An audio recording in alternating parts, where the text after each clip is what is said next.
Okay, I think we will start. The man in the door is just looking at his watch. Maybe I'm 1 minute early here, right? But it's soon anyway, and we are looking forward. So, I would like to welcome all of you to this doctoral defense thesis, the doctoral thesis defense. I'm Christine Ellemann, I'm the dean here at DTU, and I'm looking so much forward. DTU had its first doctoral thesis defense in 1918, I think, and there's been a couple of hundred after that. So we are looking very much forward. And mostly welcome, of course, to our doctoral candidate, which is senior researcher Eugen Stamate from DTU Nanolab, and to our two official opponents, who are Professor Ursula Franz from the Max Planck Institute of Plasma Physics, and Professor Richard van den Sanden from Eindhoven University of Technology. And of course, our chairman of the committee is Professor Mirko Zalewski from DTU Physics. But welcome to all of you. And the procedure today is that, based on the recommendation from the assessment committee, the Academic Council of DTU recommended this defense of this thesis on the 15th of January 2024. And any unofficial opponents in this room or online, where we also have some attendees, may sign up now to be sure to get a chance to also ask questions or discuss if they would like so. So you need to tell me in the very short break after the defense and before the discussions, or you need to sign up using the email that will show up later on. This doctoral defense will be recorded and actually be able to be seen virtually and online afterwards for those who could not be here today. But we are going to listen to Eugen Stamate, and your thesis, the title of your thesis is 3D Plasma-sheath-lenses, Phenomenology and Applications. Thank you. The floor is yours.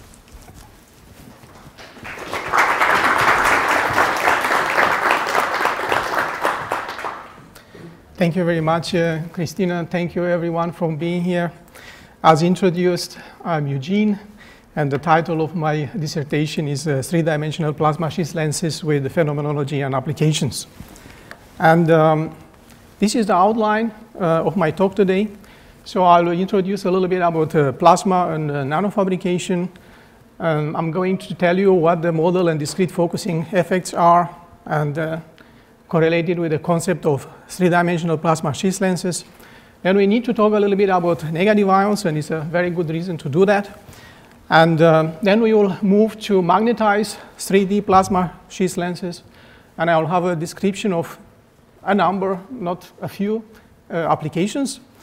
And then I will end with the last chapter, which is actually an extension of the 3D plasma-sheath lens concept for the magnetron sputtering. And of course, I will have some conclusions. Now, this is an artifact that was discovered in Antikythera in Greece in 1901. And it looked actually quite complicated. And people stared at it for about 100 years. Because it was interesting, it had many parts, it has many gears, and definitely looked to be a kind of device. There are actually also scientific projects assigned to it, including a new project and a Nature publication. Looking into details, people realized that, in fact, we are dealing with a, so to say, first analogic computer. And so to say that it was built 150 years BC, and it took us 1,300 years to make something of the very same complexity. Starting with some watches. So this is definitely interesting, and we can see that people were actually looking all the time to make automation and to make calculations. This device was used actually to predict celestial locations and could also predict eclipses. And very interesting, was actually supplemented with a user manual. So there is some text written on it. Now, coming closer, as a student mastering physics, I was using this supercomputer, was a VAX computer, And you can see it was cabinets of few cubic meters. And actually, the CPU was implemented on 4 large PCBs. And you can see them here, for instance, in this car cage. Sorry, I should have the pointer somewhere.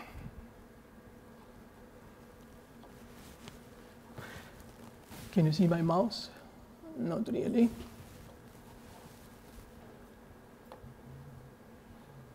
Why I don't see the pointer? Just a moment, sorry.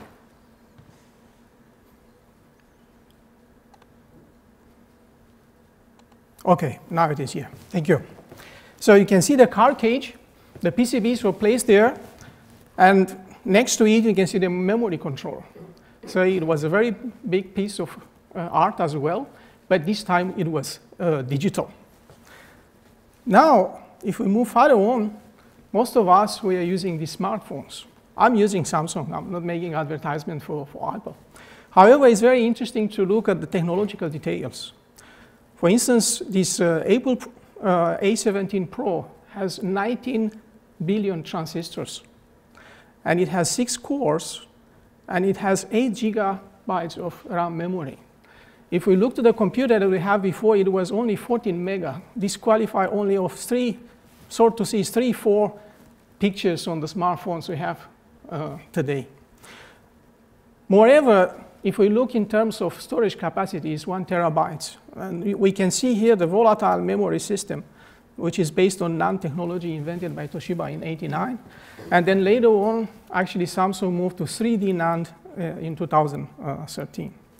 Now we can ask ourselves how these systems are produced. So we just use them, but we don't really need to know very much about how they are produced. And usually, so this is the fabrication chain for high-end semiconductor industry. And we have equipments, a number of tools. Then we have processes that have to be developed in direct correlation with the equipment we are using. And all these tools then are integrated in a very big fab. And this fab are making the devices, for instance, the CPU, but this is not the only part that we are using in the smartphones. And then we end up with PCs and smartphones that are reaching the market. So this is actually what's going on, and this is the way we are getting our phones. But this is not the only thing happening around us. For instance, you can see that already in 2021, it's better to see, last year's data instead of new ones, because new ones are very scattered. So, but I mean that there were more than 20 billion devices connected to the network in 2021. Out of which, more than half of them are Internet of Things devices. And all these devices are affecting actually a whole spectrum of our life, including transportation, industries, healthcare, and security, and banking, and so on. So now, we can question ourselves how these systems are made. And we are getting to an environment where actually we are using thin film transistors, something like illustrated here, that are based on semiconductors that are metal oxides. These metal oxides have some very interesting physical properties, but very important, they must be of very low cost, and we are talking a few euro cents per sensor. And also they should be on flexible substrates, because these sensors may be, for instance, used on wearing or something like that. And actually, the progress here is very fast. And you can see the first 8-bit flexible microprocessor that was built by Pragmatic. Actually, this is one of our partners, just in 2022. And this is realizing a 200 millimeter diameter flexible wafer substrate. Now, we always are depending on technology, on tools. Whatever we want to do, we need the tools, and also we need knowledge. And hammer and chisel technology, it's very primitive and simple. However, we can do very complicated things with it. So if we have additional facts with simple tools, we can do fantastic. For instance, this column structure that are built at the golden era in Greece. And we have 78 columns distributed in a structure 10 meters tall. Now, if If the boss of these guys, seeing what they achieved, are coming one day and say, okay, it's very nice, it's very impressive, and actually I will be interested in something like this. And it's not very far away, actually, no? And, but the only thing is that when they are requesting what are the technical specifications, they are told that it looks the same, but it should be 40 million times smaller. Yeah? So then the poor guys will start thinking, okay, what kind of tools should I use now? Yeah? Because only with a hammer and scissors so may be a little bit difficult. And here it comes into play plasma. Yeah? Plasma actually is an ionized gas and include ions, electrons, negative ions, clusters, fields, radiation, and so on. But they are uniformly distributed, and then we could actually consider this as a tool. And in what regard? What if the electric field will be our hammer? What if the ions could be our chisel? Yeah. How to do that? So now if we go back to our flexible substrates and Internet of Things, this is the process chain for realizing such devices. And you can see an alternation of processes. And actually what is happening here, we have an alternation of depositing some layers and removing, etching some materials, and repeating this many times. So then we end up with this microprocessor. And all of this is thin film transistor technology.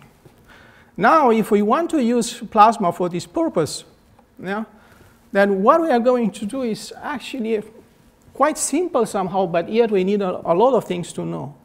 If we place an electrode into plasma, then we have the electric field that can accelerate our ions. Yeah? And then at the same time, this electric field is repelling the electrons, so we have these little hammers knocking our substrate. And now, depending, for instance, on the energy and the chemistry that we have there, for instance, if we have non-volatile species, then we have sputtering, and this is thin film deposition in nanofabrication. If we have volatile species, then we have etching, so we have patterning. If the energy of the incoming ions is much higher, then we have ion implantation. So we have a very large spectrum of processes for nanofabrication that are plasma-based. Now it's very important to mention that at the very beginning, when we were in 70s, chemical wet etching was used for these purposes, and we had this kind of profile. So it was isotropic, and this was limiting our possibilities to shrink much smaller. And then people, actually based on science, say creating dry plasma etching, or the etching is anisotropic and is performed by ions assisted by radicals. So this is actually the role of plasma in processing. Now, the very same way I introduced to you the value chain, the production chain for state-of-the-art semiconductor industry, we have a value chain for Internet of Things semiconductor industry. And again, we have equipments here, but they are much smaller, and they should be very flexible, should accommodate very fast design. Again, we need to do processing, so we need to find the proper recipe using the equipment. Then we have fabs. These fabs should be flexible and small, yeah, to adapt very fast and to change different designs. Then we have our thin film transistors that we embed them in sensors, for instance, changing in a couple of months the product.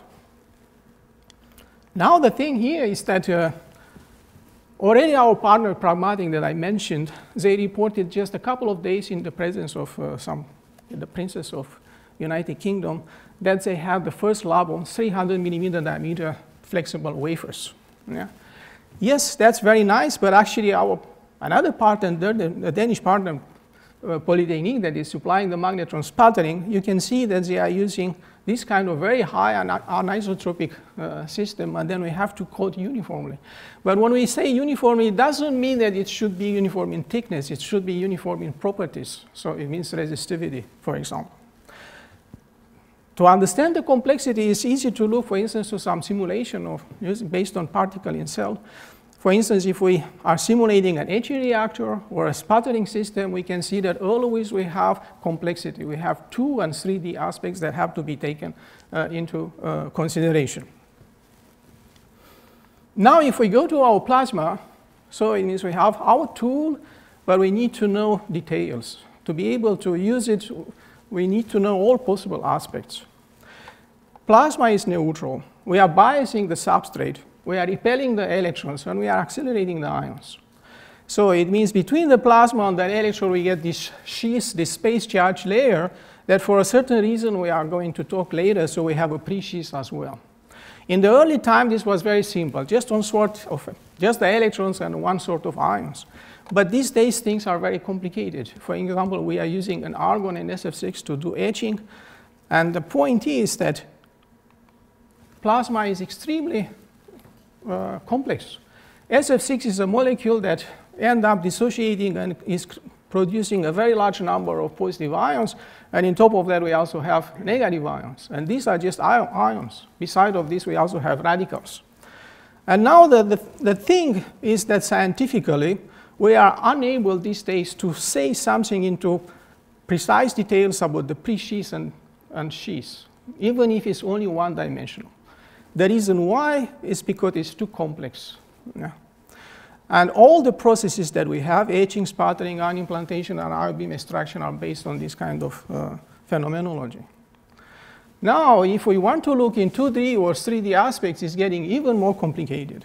So it means that if we have a wafer, we have a potential distribution that is definitely three-dimensional, and then we have ions with twisted trajectories, then we are completely lost. There are a lot of things we don't know about pre-sheath, the sheath, ion trajectories. If we apply different biases, what's going there, we know to some details, but I mean to be able to predict very clearly. And here we are reaching actually the scientific challenge that we are having here.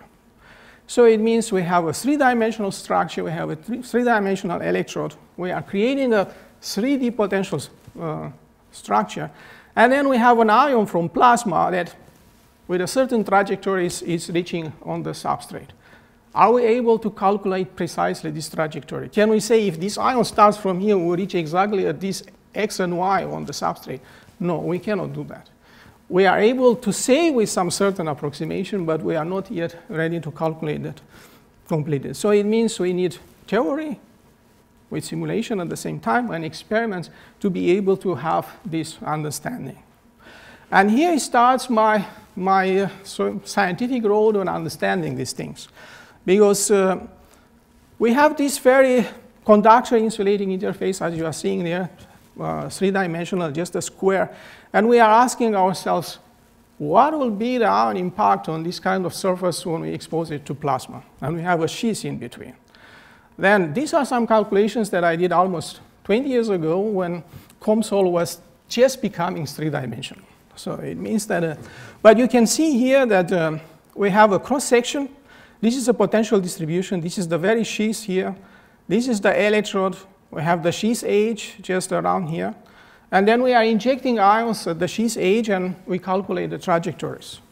And then we can see that we have Z perpendicular to the surface, and there are some ions on the rear side, and their trajectories are very funny. They are twisting, and an ion from the rear side actually ends up being collected at the very center of the substrate.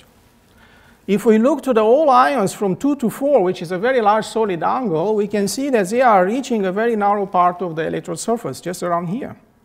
And some frontal ions, just they come more like perpendicular.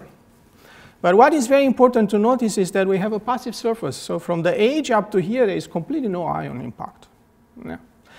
And so this is intriguing. So we can calculate more details. Here you can see some more trajectories and so on. But in the next slide here, we are going actually to do something else. We are going to separate these ions on rear ions and frontal ions. So this is our sheath in pink, purple, whatever. Yeah? And we have ions entering the sheath from this red side. So we name them red, rear ions with red trajectories, and with blue trajectories, the frontal ions. And then we look at them. We look at their impact location on the electrode surface. And then you can see, for instance, if we have our electrode is in plasma, we put minus 100 volts, and we look at black and red dots. And you can see we get a very interesting, funny profile with 4 very clear corners. If we increase the thickness of this sheath, then we are seeing that these black dots here are getting concentrated. They keep the profile, but the red dots are moving outwards. And increasing the sheath furthermore, so we have furthermore concentration, and these red ions expanding, reaching almost the edge of the electrode. if we look to a disk electrode, it's getting a little bit different. So we have, again, we have the passive surface. It means there is a part of the electrode that is not reached by any kind of ion. We have these black dots, very bright, so it means we have very high current density at this location. And very important, we can see that the red dots, as we make the sheaths thicker, they are concentrating to a spot at the center. Yeah. Now, when we make the experiments, we are seeing the very same thing. So these are the disks here, and you can see the passive surface. You can see the very bright. This is developed by sputtering, so we are just taking some pictures. And then you can see that a spot is forming at the center, just like is predicted here. If we look at square electrodes, we can see that we have the corners, we have the increasing of thickness, and then these passive surfaces get larger. And merely we can see some kind of lines here, but it's not yet very clear. Then we go into details and we make calculations. For instance, an electrode insulated on the backside, or an electrode sitting on an insulator, or just a coin-like. And we can see that the distribution and ion trajectories are completely different. And here is more understanding, so to see. In this case, we have the spot at the center. We can see some rays, very interesting. If the electrode is sitting on the insulator, this spot and the rays are disappearing, but we still have this structure here. If we make an electrode in many corners, we can see that, in fact, each corner is triggering two lines. So this is quite interesting. If we put this on the insulator, the lines are disappearing, so something is going on. So it means that we have a phenomenology that we need to understand, but it looks that there are two things that we need to decouple. And here you can see a kind of review picture of this.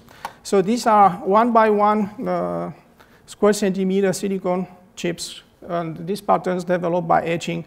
And you can see here, if the electrode is sitting on an insulator, we have only one pattern. If only the back side is insulated, the rear side, so then we have additional lines.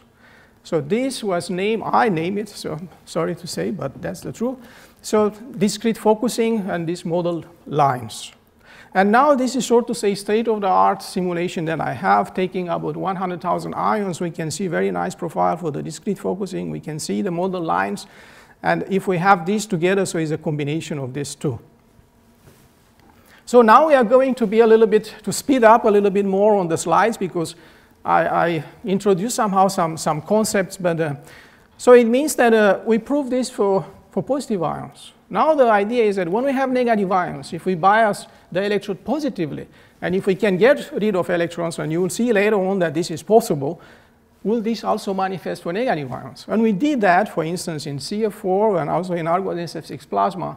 And this time we just use a coating, and we develop it just by changing the color on the substrate. And we can see, yes, indeed, we have the same model lines and discrete focusing by negative ions. This was very interesting. And then playing more, so we can do, for instance, these kind of things in high-density plasma, low-density plasma. If we do in high-density plasma, and we try with negative ions, we can see that we still have a lot of electrons, and our sheath is distorted. And if we want to see if we can overlap two patterns, so we can see it down here, so it means that we apply a bias, we stay a time, we change the bias, and then we get a second pattern. So it means that we are able to develop different patterns on the surface. Now we can ask ourselves, how are these model lines produced? Why do we have them? So understand that, we can see here this 3D structure. Here we have our very electrode in yellow. And then we have these times the sheath edge with the blue dots and the rear side, and with the red dots the frontal side. And we take two model lines from this picture here, so this and this one, and we search the initial location on the sheath edge that are ended up building up these lines. And we can see them here. The purple line corresponds to the ions entering the sheath from this purple location. And the black one from this one here is simply an electrostatic lens. So it means just a focusing property. There is a certain curvature, and all the ions are concentrated at that location. So it's fantastic, but I mean, who on earth could believe that this will happen so until you really demonstrate it? So it means that this is how the model lines are formed. Now we can see that we have even some fine structure of these profiles. It's not always the same. We can see sometimes an additional ring outwards. We can see an additional ring inwards, and so on. This also have been explained by both simulation and experiments. So, and then we will go into details on the discussion part. Now I'm moving to what happens when we apply a magnetic field. So it means if we have an electrostatic structure, it is not mass dependent, it's only an energy analyzer, and this has some definite impact. But if we add a magnetic field, the Lorentz force is mass selective, and then this case is very interesting, so this is a little bit intriguing, but what you need to understand is that we have the electrode in the x and y, we have a magnetic field perpendicular, and then we are calculating the ion trajectories. And some of them are represented with blue here.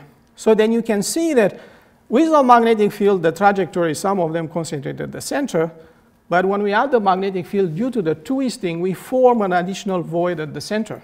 So just something like here. And interestingly, this void have a certain radius that is mass dependent. So fantastic, we have a mass sensor. Yeah? It means that we are able to resolve this depending, and when we have different ions, this can be very interesting. So this is what the simulation is telling us. With our magnetic field, we have a spot at the center. We add magnetic fields with different strengths, for instance, 500 Gauss, 1000 Gauss, and so on. So, and it's also if we calculate for hydrogen or for argon, so we get different diameters of these voids. Now we can play on with a simulation, and we see if we take the model lines and square electrodes, what happens in the presence of magnetic field. With a magnetic field, and then if we add 1000 Gauss, this structure is rotating. It's still there, yeah, but it's rotating. And if we have a thinner sheath, it means not so thick, so the profiles may be somehow different in the sense that the lines are not extending that far towards the electrode edge. Yeah. So now we have some understanding from the simulation, so it means somehow we need to predict some of the things. But we need to see experimentally how it works. It is the same. For this purpose, we build some setups, some plasma sources that are placed in the plasma lab in the basement of buildings 347. I will not go into details now. And, but here's, for example, just what recap of what we know. So if we have an electrode, we have this very spot at the center, we have the fine structure, we have the discrete focusing, and if we add magnetic field, we expect to see these voids. What happens experimentally? This is with our magnetic field, a thinner sheath, a little bit thicker. We can see the spot at the center. We can see the ring here exactly as predicted in this experiment. If we start adding the magnetic field, we can see the formation of the void at the center, exactly as predicted. If we increase the magnetic field, the void increases because the Lorentz force effect is high.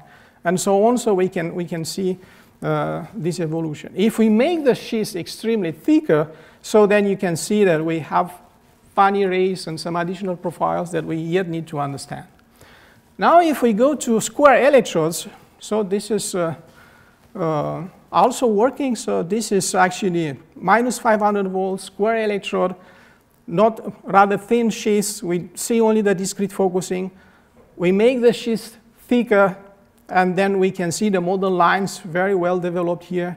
We start applying the magnetic field, and we can see that the model lines start to get twisted, and the higher the strength of the magnetic field, the stronger is the twisting. So it works. Now, for instance, if we look in terms of experiment and simulation, because we wanted to see that, so this is the experiment, this is the simulation. It looks fantastic, somehow, because it's only qualitative. So it doesn't mean that if we put exactly the very same plasma density, the very same potential, we get exactly at the millimeter level, you know, what we are seeing there. So there are some small adjustments, and we see deviations. So it means that there is still work to do. Now, how can we use this? Yeah? And now I'm screening very fast a number of applications, and one of them is plasma immersion ion implantation. For example, ions are used to modify optical, mechanical, electrical properties of surfaces. And we have a long ion beam line that can be very expensive and sometimes long. But anyways, with this ion beam line, we can have a three-dimensional object, and we can simply rotate it. And then we get a surface treatment almost everywhere. But another approach will be to place directly the object into plasma, bias it negatively with pulses to avoid charging, And then it means plasma will simply, the ions from plasma will be accelerated and just will produce the implantation directly. So this is named plasma immersion ion implantation. But then this is something that is close to what we are talking so far. Yeah, because it means, again, we have a wafer if we want to do wafer doping. And here we have a 4-inch wafer that is placed on a stage. We do the very same, we apply the pulses, we are getting the sheaths. And after treatment, we can see that we form again a passive surface. And we can see a very interesting shadow here correlated with the flat of the wafer. This actually have been observed by people doing this process, plasma immersion ion implantation, but they could not explain it. Actually, they wrongly assigned it to something else. But doing the simulation in this case, it was very clear. It was exactly the very same focusing we are talking about. You can see here the simulation for the black dots and for the rare ions, and here we have the flat of the wafer. The sheath is not expanding in this direction. That's why the red dots are depleted here. So the correlation between experiment and simulation is very good. How can this help us?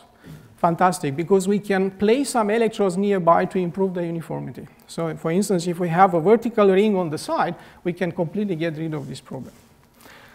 Another thing that we can do with these lenses is ion beam extraction.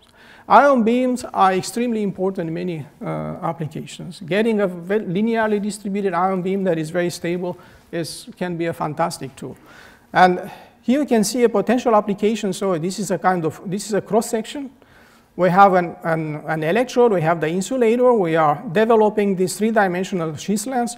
We have an opening here with a mesh or a slit, and then we are extracting ions in the very close proximity of the substrate. So this is very interesting. We don't have a very long transport line for the ion beam. Then it means here we can have either a roll-to-roll surface, or we can have, for example, a wafer that is translated, and we can do some surface processing. So this is one of the things that we are having, and we are currently exploring in a new project. Another thing that we can do is mass selection. So it means that I was explaining that if we apply the magnetic field, we get this void at the center that is mass dependent. So if we have a complex plasma, for instance, argon SF6 with many kinds of ion species, we should be able to see, and here, for instance, you can see the radial distribution and the current density calculated for different masses. With one, we have hydrogen, 131, we have xenon. So in principle, we should be able to resolve, because this is, is completely millimeter level, so it's possible to be resolved, and we can get a mass spectrometer that can be, for instance, as small as 1 cubic centimeter. So this could be actually very interesting. Another thing that we can do is to customize our plasma sheath lenses, to make it in purpose with a certain shape to obtain some certain properties. And one way to do that is, for instance, if we have something that we know, so we have the electrode insulated on the backside, we know which kind of structure will do and which kind of profiles will give us. But if we place some electrodes nearby that we bias, we can model the sheath in a controlled way. For example, if we are placing 4 small spheres and we are biasing them, then we are modifying the sheath. So without any bias on these probes, we are having this structure. If we apply minus 50 volts, we get a pattern like this, minus 100 like this, minus 150 like this. We already see a kind of interesting pattern. So if we are interested for certain pattern, we can design this lens in a certain way to achieve what we are looking for. So this is another thing that we can do with these lenses. Now, so far, I presented to you the concept, what is going on, some applications. Model and discrete focusing effects are very clearly correlated. They are very, so to say, identifiable patterns. Yeah? But the concept of 3-dimensional plasma sheath lens can be more general. There may be other situations where they are relevant. And this is, for instance, the case, and that was the idea, is this concept broader. And now if we look to something else that we are talking about, something like magnetron sputtering, it means that what we are having is a target. Let's say there is a new target that doesn't have any erosion yet. We have a permanent magnet behind to increase plasma density at these very bright regions here distributed as a kind of torus. Because the plasma density is high at this location, the sheath is thinner. So it means that, in fact, the sheath molding on the surface is three-dimensional. Yeah. What happens with targets, in times they get consumed, they get eroded preferentially at these locations here, and this phenomenon is further enhanced. So it means this 3D structure get even more pronounced. Is this one of any importance? Yes, it is, because this is the way we are doing the metal oxides for our Internet of Things sensors, for our thin film transistors. And here is, it look a little bit, it's not exactly scary, but to some extent, but I will just try to be brief. The very idea is that we have in blue, we have our target, and it's the metal oxide. Behind, we have the magnets. These magnets are creating magnetic field lines, and electrons are gyrating here, and we are increasing the probability for collisions, so that's why you are creating the very bright plasma at these red locations here. Since we apply a bias on the target, we are repelling the electrons, we are accelerating the ions strike on the surface, and they release material and oxygen. But also they release secondary emission electrons. And now oxygen is an electronegative gas. In the presence of low energy electrons form negative ions, but these negative ions that are formed in the very close proximity of the surface, they are seeing an accelerating potential towards the substrate. So it means actually when we are growing a film here, for instance, a transparent conductive oxide to be used for our smartphones, then we can see that at some regions here, our film grow assisted by some very energetic oxygen negative ions. And it was a question for about 30 years what exactly these ions are doing and why we are getting not so good properties of these films, until we pay attention to this and solve somehow the puzzle. So here you can see is the sheath resistance doesn't just, it's important to look at this green profile here. So it means we can see two peaks that are correlated with this very bright plasma region and where we have the most of the erosion. And then we see that our sheath resistance is bad. It's few orders of magnitude higher than it should be. And it's clearly correlated with the erosion shock. And the question was, what is the very reason that is causing this? Going into details, actually we used the time of flight secondary ion mass spectrometry, and we looked at atomic composition. For instance, we look at aluminum and we look at zinc, because this is an aluminum zinc oxide target. And then we could see there was some correlation of the aluminum intensity and the zinc intensity with the resistivity. So these green peaks here, then we can see that there are some correlations at some regions. But actually, when we are calculating the ratio of zinc to aluminum, the correlation is far much better, and it's obvious, it's clear.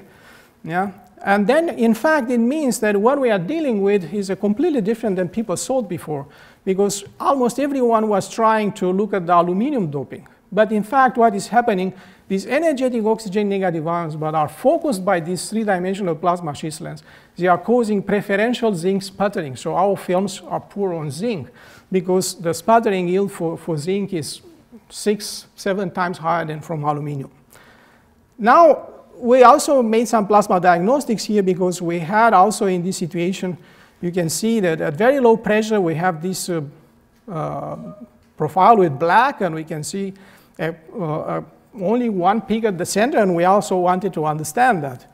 And we did some plasma diagnostics using, at the same time, a probe that was also a Langmuir probe, but also thermal probe, calorimetric probe. And doing this, actually, what we wanted to explain is that are these two peaks because we have our plasma torus that is reflected on the film properties, or is something else? The probe diagnostics give us a parabolic profile for the plasma density, so it means it's not related to that. It's related actually to what we mentioned, preferential sputtering. And here we can see more details by XRD, two-dimensional profiles, and we have film properties at different pressures. And here we can see a very clear correlation with what we wanted. So this is the sputtering ring, this is the plasma plume at the center.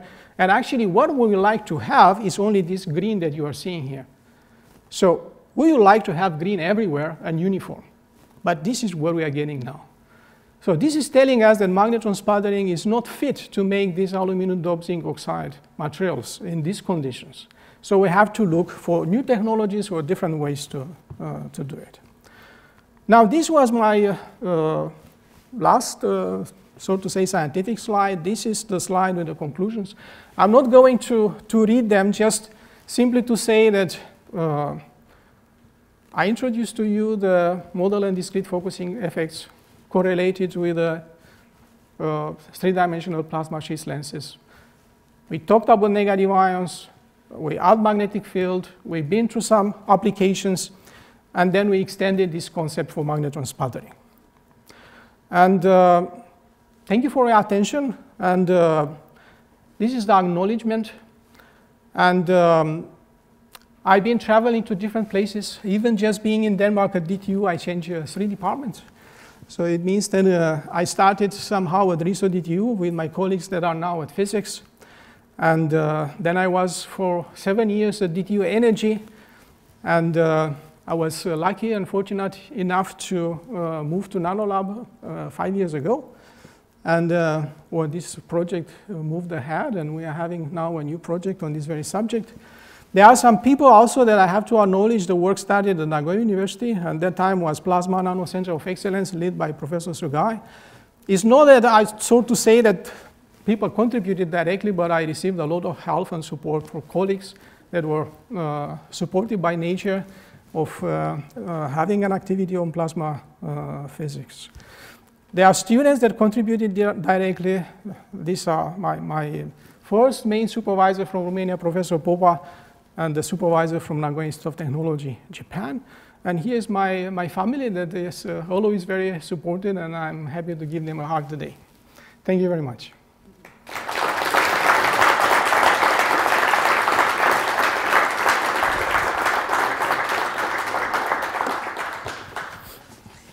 Thank you very much for a very nice, very enthusiastic presentation and talk here for us today, Eugen. So thank you so much. I will now invite our first opponent to the floor up here, Professor Ursel Fans. And while I'm doing that, I would like to ask if there's any unofficial opponents who would like to ask questions here in the audience. And we will have to put this slide on. So if any also joining virtually would like to ask questions, please send an email to this address.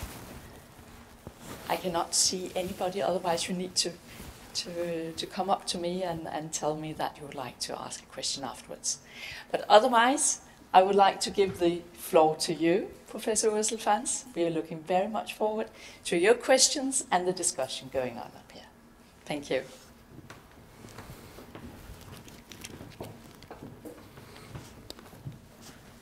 I give you a second to drink something. You have reserved it.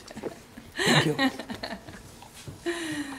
So, Eugen, thank you very much for this very nice presentation, for summarizing your research you have done since more than a decade, I would say, right? Many publication patents out of it, where we see the kind of attractiveness for applications. This is very important.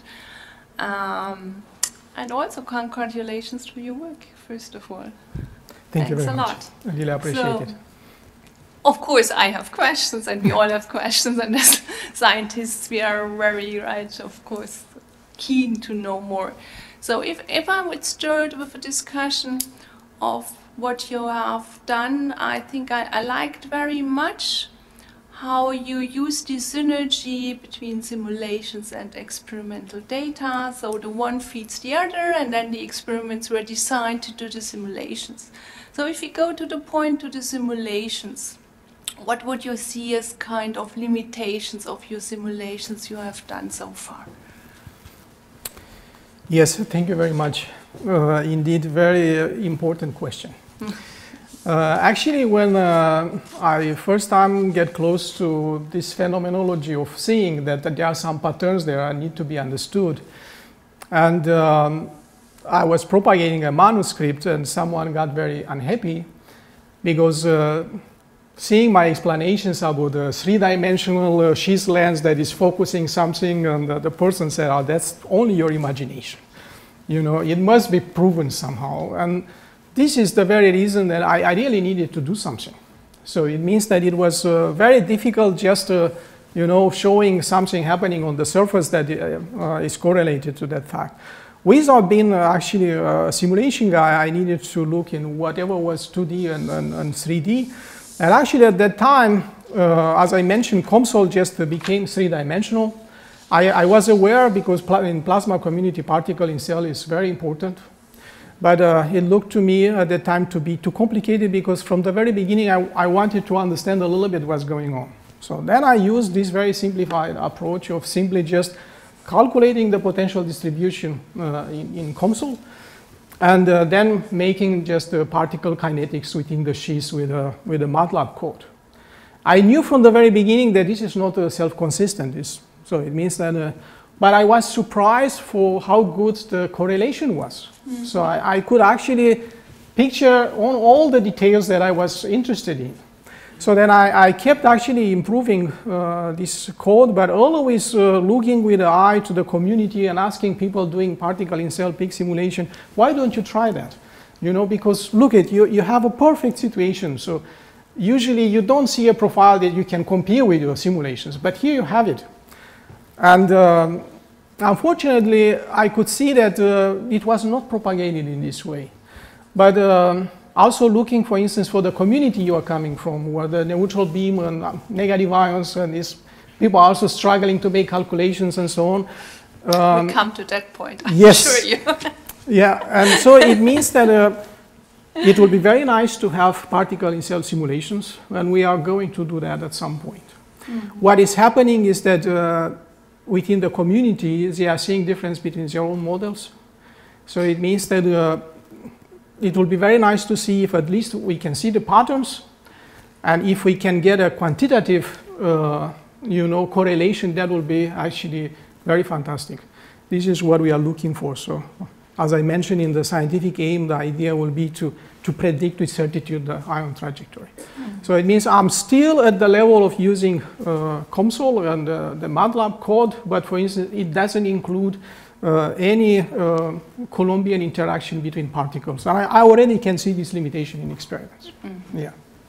Okay, it's quite impressive how you can predict the structures, and there are nice figures to see, and right, this is quite impressive, of course, and it is good to get a first insight with that into it. But we know that all our plasmas are dependent on, many effects are dependent on the plasma parameters. So how in your model do the plasma parameters play a role there? Electron density, electron temperature, right? The general background plasma, what you do yes. not consider, right? And in your calculation, you store it with a potential map. Yes. Actually, just because the audience is also general, but for instance, in the thesis, I always included the parameters for, I mean, what electron density, what temperature was used here. And I can tell you that, for instance, in purpose, let me find out if I have any graph here. So I did some experiments. I can tune the plasma density to be 10 to 15. And I know the electron temperature is 2.3 electron volts.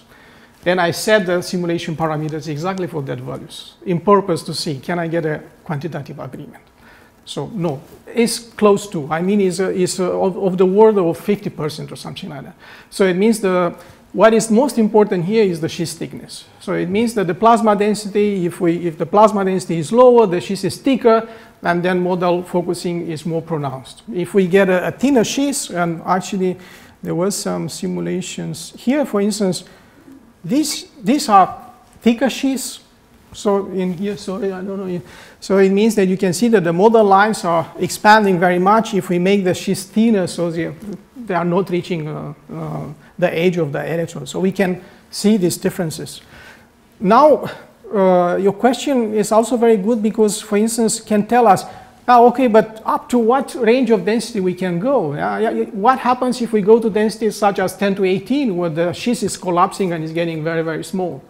Yeah, this is actually interesting, and we did something, but something unfortunate happened with one of the collaborators. But actually, we made patterns on the silicon wafers with the structures below millimeter. So we wanted actually to look at high plasma density ranges, for instance, in the order of 10 to 17, and to see if we have 1 millimeter diameter electrode surrounded by insulator, can we actually see the discrete focusing? So actually we made these patterns, but we never ended up actually exposing them and checking. But so to say, if one, for a certain reason, for instance, if he's interested in mass selection, wants to make a nuclear waste mass selected, for example, and can make cubic meters plasma source where this can work. If someone wants to do it below millimeter, this is also possible. I want to say the phenomenology and the focusing effect is scaling up with the sheath dimension. Yeah, and what we are basically saying is the plasma parameters go in via the bi-lengths, right? And they counteract each other, because the one is on the one side of the counter and the other is on below. So the question is then how to say quantitatively what is the movement of your kind of trajectories, because you give as an input, you give the plasma potential map. Yes. So how do you come from the plasma parameter to a correct potential map? Yes. Because everything afterwards depends on your potential map, right? And then you can overlay magnetic fields, right? It's always this interaction. So how can you be sure that your potential map is mirroring your plasma? We can only do that based on the correlation on the fingerprint that we have with the modal focusing. Because at the experimental level, for instance, to be able to confirm, let's say we calculate for a given density and electron temperature the sheath thickness, and it's telling us, yeah, it's 12 millimeters. Then the problem is that it's very difficult to measure these 12 millimeters. And actually we did something that on this purpose, there are some ways to resolve the sheath, and sorry, I'm going down there. Here. People use, for instance, emissive probes to try to measure and to sheath the sheath age and to correlate. Is the sheath age the same we are having from simulations? Yeah. Now these are invasive. It's very questionable. So I mean, there is no doubt for 12 millimeter is a problem. Actually, the best way to look at it will be with 2D laser-induced fluorescence. So it means that from a laser beam, you use a cylindrical lens and you make a slice that goes perpendicular to your structure. And so for the audience, you have it here. So we have our plasma sheath lens. We have the laser beam. We make this slice. We are cutting to the sheath. And then we are looking at the signals, and we can see the sheath shape. And also we can calculate the ion velocity. This is fantastic, and we worked on this, and we had some results in 2009 at Nagoya University. It was with Professor Sasaki. There are very few such diagnostic systems in the worldwide. So, for instance, there are 2 in Germany. There was 1 in Japan. But then he moved at Hokkaido University. All that system collapsed. So it could not continue.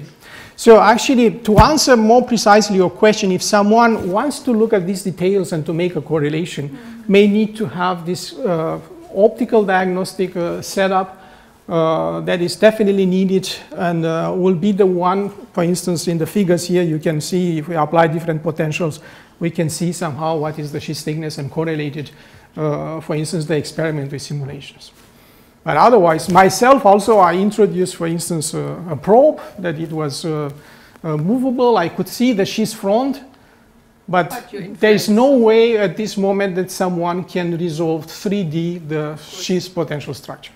But going from the experiments, my question was targeting more to the point of how is it done in the simulations, right? You say you use COMSOL, and now the COMSOL calculates a potential map. Yes. And we start from that, and this is where you start. Okay. But how do the plasma parameters come into in this potential map? So because, for instance, when we are doing the COMSOL simulation, so we have to solve the Poisson equation, and we have the conservation of energy, we have the continuity equation.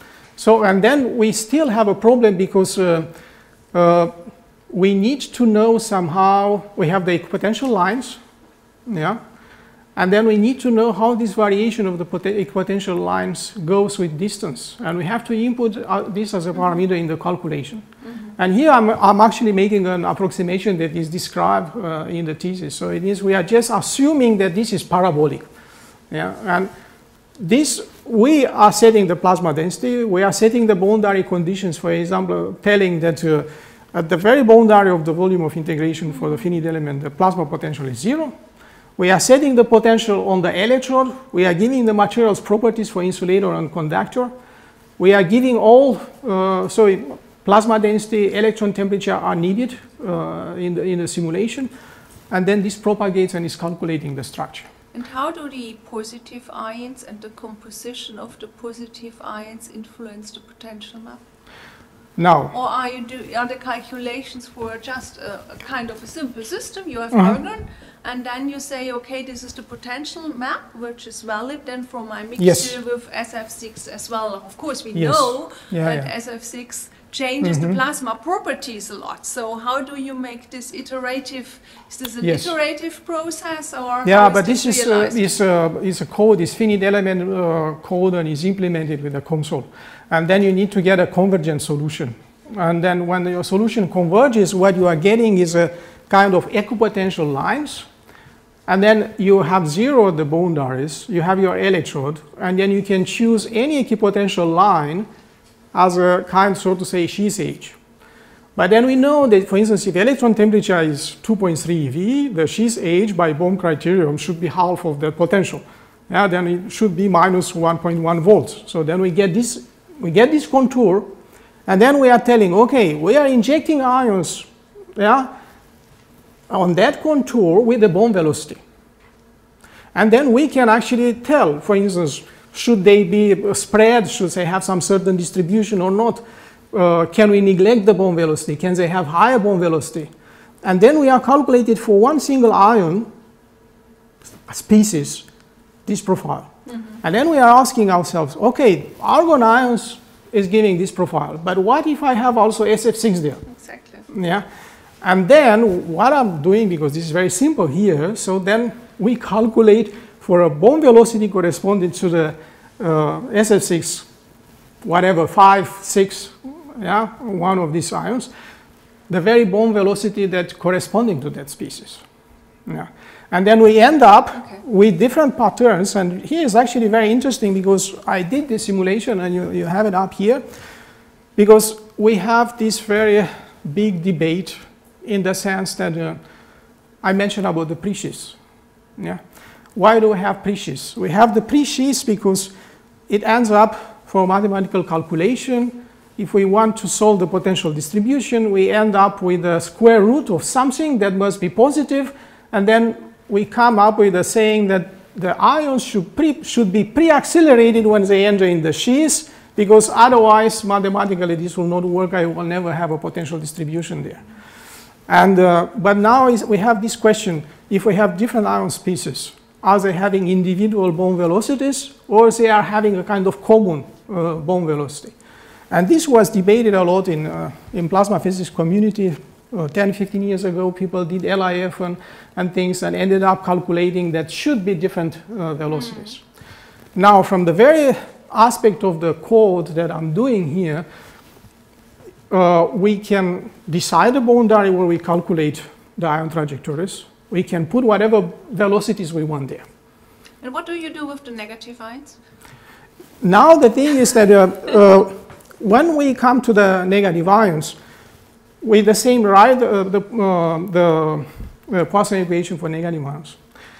Now this is for you, I mean for audience maybe a little bit complicated, but it's interesting because for electrons we put Boltzmann distribution for electrons, but electron temperature is 10 times higher than ion temperature. Yeah?